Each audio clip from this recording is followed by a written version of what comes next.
Hello मेरे प्यारे बच्चों। अभी मैं ये बात करने नहीं आया हूं कि इस वक्त आप ये पढ़ लो वो पढ़ लो, ये ज़्यादा ज़रूरी है ये कम ज़रूरी है क्या नहीं है। वो सारी बातें अब तक जितनी होनी थी हो चुकी। आपको जितनी प्रिपरेशन करनी थी आप कर चुके। अभी के लिए मैं बस दो चार बातें आपसे कहने आया हूं कि एग्ज़ाम के टाइम आपको किन बातों का ध्यान रखना है। कुछ इंपॉर्टेंट दो चार बातें हैं, बस उनका ध्यान आप रख लेना। मैं वो बताने के लिए आया हूं। बहुत ज़्यादा अभी परेशान होने की ज़रूरत नहीं। अब से लेकर एग्ज़ाम देने तक आप सिर्फ एक काम कर सकते हो। जो भी आपने शॉर्ट नोट्स बनाए हैं, जो भी आपने फॉर्मूला शीट बनाई है, उसे आप क्विक रिवीजन कर लो। अभी कर लो, एक बार सुबह में कर लेना। उसके पहले जो सबसे इंपॉर्टेंट चीज है, आज की रात कम से कम 6 से 7 घंटे की नींद जरूर लेना। मुझे पता है ज्यादातर बच्चे ये काम नहीं करते होंगे। एग्जाम के पिछले दिन वो जगते होंगे। मैं कहूंगा आराम से सो, क्योंकि जो प्रिपरेशन तुमको करनी थी तुमने अब तक कर ली है। अब उससे ज्यादा परेशान होने की जरूरत तुमको नहीं है और तुम अच्छा करोगे। ये बात दिमाग में बैठा के रखो। तुमने जितनी प्रिपरेशन की है वो बेस्ट की है और आगे जो करने जा रहे हो वो भी बेस्ट करने जा रहे हो, इसलिए बहुत परेशान होने की जरूरत नहीं। अब मैं बता देता हूं कि आपको किन बातों का ध्यान रखना है।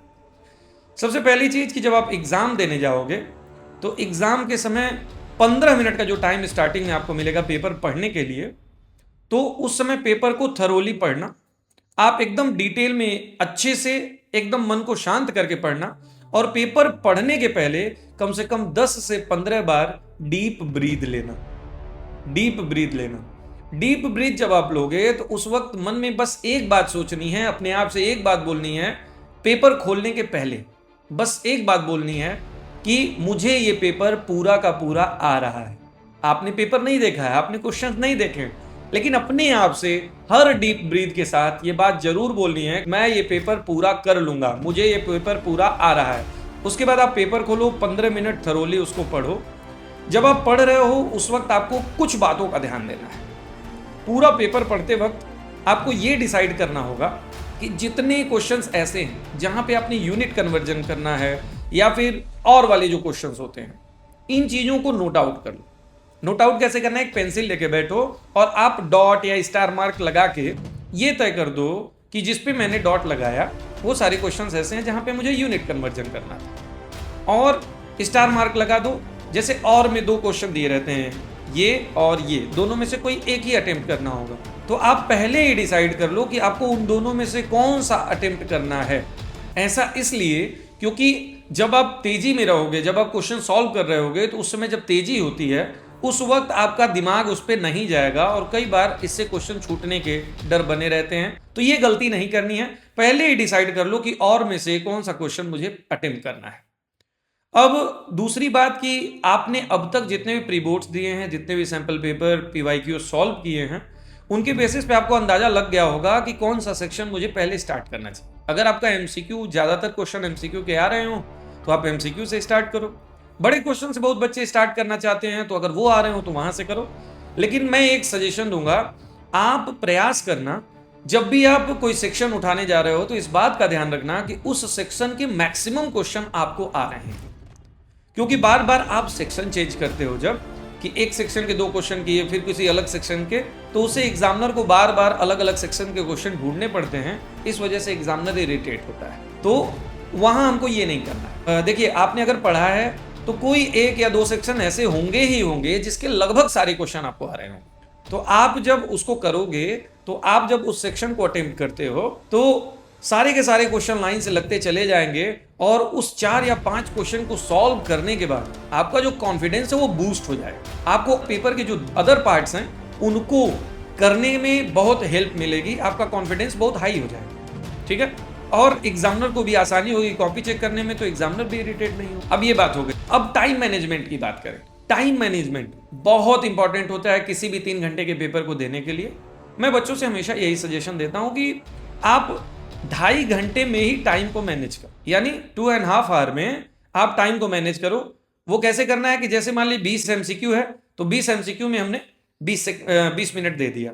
उसके बाद कोई 2 नंबर के क्वेश्चंस हैं तो एक एक क्वेश्चन के 3-3 मिनट मान लेते हैं, तो 5 क्वेश्चंस के हमने 15 मिनट उस सेक्शन को दे दिए, 20 मिनट या 30 मिनट किसी अदर सेक्शन को। ऐसे करके सेक्शन में बांट लेते हैं, क्वेश्चन वाइज करते हैं। वो जो 2.5 घंटे में मैं क्यों कह रहा हूँ, क्योंकि जो आधे घंटे होते हैं उसको बचाना है हमें। बचाना किस लिए है कि इन केस कोई क्वेश्चन छूटा रहता है। बहुत बच्चों का क्वेश्चन लास्ट में छूट जाता है कि सर टाइम नहीं था, ये प्रॉब्लम आ गई, इस वजह से क्वेश्चन नहीं कर पाए, बड़े क्वेश्चन छूट गए। ये गलती नहीं करनी है। वो जो 30 मिनट का लास्ट का टाइम है, मान लीजिए कोई क्वेश्चन में आपको डिफिकल्टी हुई, आपको क्वेश्चन सॉल्व करने में टाइम लग गया, इधर जो 5 मिनट 10 मिनट का एक्स्ट्रा टाइम आपका जाएगा वो उस आधे घंटे की वजह से मैनेज हो जाएगा। और अगर आपने 2.5 घंटे में जो टारगेट किया था वो क्वेश्चन कर लिया, तो वो आधे घंटे का टाइम आपके पास होगा लास्ट में आपको पूरा का पूरा एक बार रिवाइज करने के लिए, कहीं आपने मिस्टेक तो नहीं। उसके बाद बच्चे कुछ गलतियां करते हैं, सिली मिस्टेक्स। मैथ्स का पेपर है तो माइनस का प्लस हो जाना, या फिर कोई फॉर्मूले में मिस्टेक हो जाना, किसी स्टेप में मिस्टेक हो जाना, ये चीज का ध्यान देना है। इन केस अगर आप नहीं दे पाए तो वो जो आधे घंटे का लास्ट का टाइम है, मैं इसीलिए हमेशा 2.5 घंटे कहता हूं, क्योंकि वो जो आधे घंटे का लास्ट का टाइम है, उस वक्त जिन क्वेश्चंस पे आपको डाउट था आप जा करके उसको एक बार चेक कर सकते हो। और एक बात रफ वर्क के बारे में बात करें तो रफ वर्क जो होती है, आप प्रयास करना कि रफ वर्क लास्ट पेज पे ही करो। और जब भी रफ वर्क करते हो तो जिस क्वेश्चन को आप सॉल्व कर रहे हो रफ वर्क में, उस क्वेश्चन का प्रयास करना कि वो क्वेश्चन नंबर डाल के उसको बॉक्स बना दो। क्वेश्चन नंबर पे अगर बॉक्स बना दोगे क्वेश्चन नंबर डाल के, तो इन केस अगर लास्ट में आपको एक बार आपको मिस्टेक्स चेक करने के लिए रिवाइज करना हो, तो आप जब रिवाइज करने जाओगे तो वहां पर आपको क्वेश्चन 5 या क्वेश्चन 6 या क्वेश्चन 7 क्वेश्चन 8 लिखा रहेगा, आपने बॉक्स बना दिया है, तो आपको पता चल जाएगा कि कौन से क्वेश्चन का मैंने जो सॉल्यूशन किया था वो कहां पे है, जो रफ वर्क किया था वो कहां पे है। तो वहां से देख करके कैलकुलेशन को देख करके आप वहां से रीचेक करने का काम कर सकते हो वहां से। इसके अलावा पेपर प्रेजेंटेशन बहुत मैटर करता है।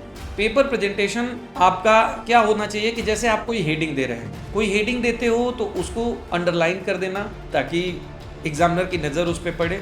आंसर को या हेडिंग को सेंटर में, पेज के सेंटर में लिखना चाहिए। जिस लाइन में आप लिख रहे हो सेंटर में लिखो ताकि एकदम नज़र उस पर पड़े। कीवर्ड्स को हमेशा अंडरलाइन करके लिखना है। आप जितने मैथ्स का पेपर है तो आप फॉर्मूला जहां लिखते हो उसको बॉक्स से जरूर घेर देना। आप जहां पर आंसर आता है उसको बॉक्स से जरूर घेर देना। कोई ऐसी चीज हो, कोई डेफिनेशन लिखते हो, इन्वर्टेड कामा में कर देना। ये होता है पेपर प्रेजेंटेशन।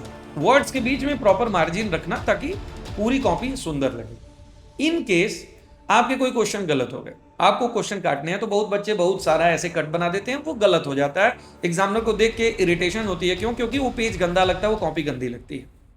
तो हमें वहां क्या करना है, पेंसिल लेना, एक सिंगल कट लगाना, एक सिंगल लाइन, ऐसे एक कॉर्नर से लेकर के दूसरे कॉर्नर तक ऐसे सिंगल लाइन लगा देना। उससे पता चल जाएगा कि ये गलत है, आपने गलती की थी तो उसको आपने कट किया है। ये एग्जामिनर को भी पता चल जाएगा और उससे वो कॉपी भी गंदी नहीं लगेगी। अब बात करते हैं कि कुछ चीजें आपको नई लगेंगी। न्यू क्वेश्चन की बात करें तो न्यू क्वेश्चन जब दिखेंगे तो दिमाग तो ब्लैंक हो जाता है, कोई काम नहीं आएगा। लेकिन चूंकि मैथ्स का पेपर है, आपको बता दूं कि मैथ्स में स्टेप मार्किंग होती है। जिस चैप्टर का वो क्वेश्चन होगा, जिस टॉपिक का वो क्वेश्चन होगा, अगर आपका अंदाजा लगेगा तो उससे रिलेटेड अगर आपको कुछ फॉर्मूले तैयार हो, कोई बातें आपके दिमाग में हो, तो आप लिख सकते हो। अगर 1-2 स्टेप भी उसके बारे में कुछ लिख दोगे, हो सकता है 3 नंबर या 4 नंबर का पेपर हो, 1 नंबर या 2 नंबर आपको मिल जाए। इन कुछ बातों का ध्यान रखना है, जिसमें सबसे इंपॉर्टेंट मैंने जो बताया, जब पेपर स्टार्ट करना कम से कम 10 से 15 डीप ब्रीथ करना, और उस वक्त सिर्फ एक बात कि मुझे ये पूरा पेपर आता है। ये सारी बातों का ध्यान रख के पूरे पेपर को करना। मैं प्रॉमिस करता हूं कि आपका पेपर बेस्ट जाएगा, आप बेस्ट करके आओगे। और मुझे पूरा पता है कि आपने जो पढ़ा है वो बेस्ट है, आपने अपने लेवल पे बहुत मेहनत की है। अभी का जो टाइम है वो अभी आप क्विक रिवीजन करो, जो भी शॉर्ट नोट्स और फॉर्मूला शीट वगैरह बनाई है। कल सुबह अर्ली मॉर्निंग उठना, रात में समय से सो जाना, खाना खा के पूरी कम से कम 6-7 घंटे की नींद लेना, अर्ली मॉर्निंग उठना और एक क्विक रिवीजन करना और पेपर फोड़ के आना। अगर आपको लगे कि आप ऐसा कर लोगे तो लिख देना कमेंट में कि पेपर फोड़ के आना है। All the best.